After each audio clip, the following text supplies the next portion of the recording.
Salut tout le monde et bienvenue dans cette vidéo. Et aujourd'hui on se retrouve pour la présentation du Honor 5C, un très bon téléphone à moins de 200 €. Et déjà on va commencer par le déballage du téléphone.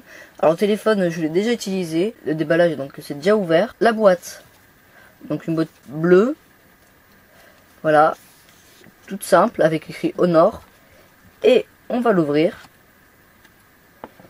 Et il y a le téléphone. Voilà. Donc je finis avec la boîte. Alors dans la boîte il y a des autocollants. Donc, voilà. Il y a aussi la notice. Voilà. Et il y a le chargeur. Donc un chargeur USB. Voilà. Et il y a aussi des écouteurs, mais dans la boîte je les ai pas remis. C'est tout pour cette boîte. Et maintenant on va passer au téléphone. Le téléphone, donc voilà, il est vraiment cool. Que j'ai pris la couleur gris. Voilà, il est comme ça sur les côtés. Donc le bouton power et les boutons pour le son à droite, avec le logo Honor en bas. Alors en bas il y a le microphone et le haut-parleur. Donc ici il n'y a pas de haut-parleur, donc c'est ici le haut-parleur. Avec la prise pour recharger et la prise casque en haut. L'appareil photo arrière avec le flash. Mais malheureusement il n'y a pas de lecteur d'empreintes digitales. Sur la version chinoise il y en a un, mais pas sur la version européenne. On va voir les caractéristiques. Alors la taille de l'écran c'est du 5,2 pouces avec une résolution de 1920 par 1080, donc un DPI de 424. Niveau mémoire, il y a 16 Go interne, possibilité de mettre une carte SD de 256 Go maximum. Le téléphone ne supporte pas l'OTG malheureusement, c'est dommage. Et aussi quelque chose pour la carte SD et les cartes SIM, ça se trouve ici sur le côté. Du coup on peut l'ouvrir avec un trombone.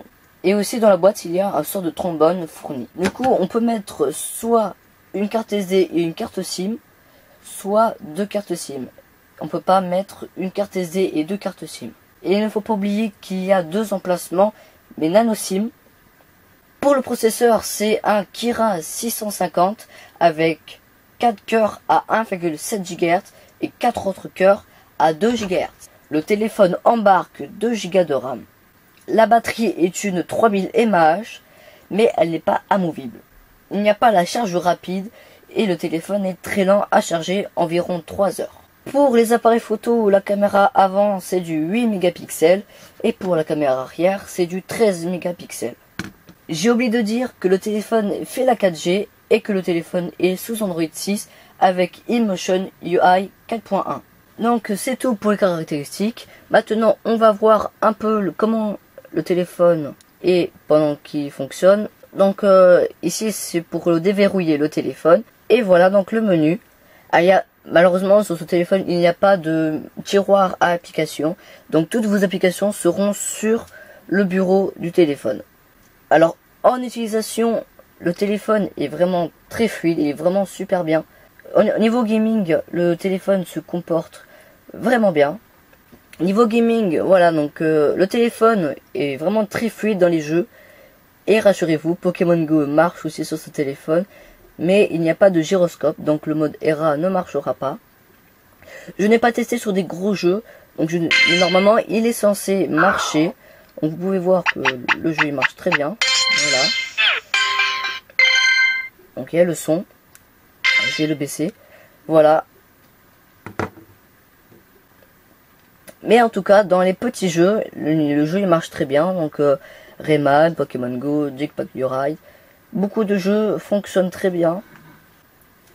Et maintenant, parlons de l'autonomie. L'autonomie est vraiment bien. Le téléphone tient au moins un jour en utilisation intensive.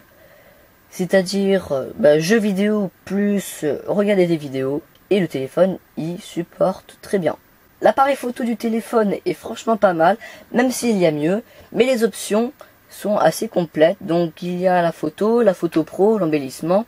donc ça lisse la peau. La vidéo pro, il y a énormément de choses, le HDR, le panoramique, light painting, time-lapse, les ralentis. Énormément de choses et franchement il y a énormément de choses. Il y a le stabilisateur d'optique, le suivi d'objets, capture de sourire. Il est vraiment très sympa. Malheureusement sur ce téléphone il n'y a pas encore Android 7. On est toujours sur Android 6. Je vais vous parler de quelques inconvénients sur ce téléphone. Les traces de doigts de ce téléphone se marquent vraiment beaucoup. Donc vous voyez à la lumière que les traces s'ouvrent bien. Derrière aussi, ça c'est vraiment salissant. Même pourtant j'ai une coque derrière. Le son est plutôt correct, il n'est pas très fort, il n'y a pas beaucoup de basse.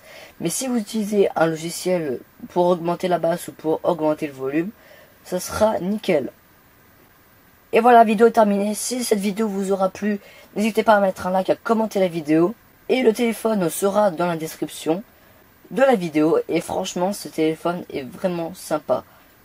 Allez, ciao tout le monde.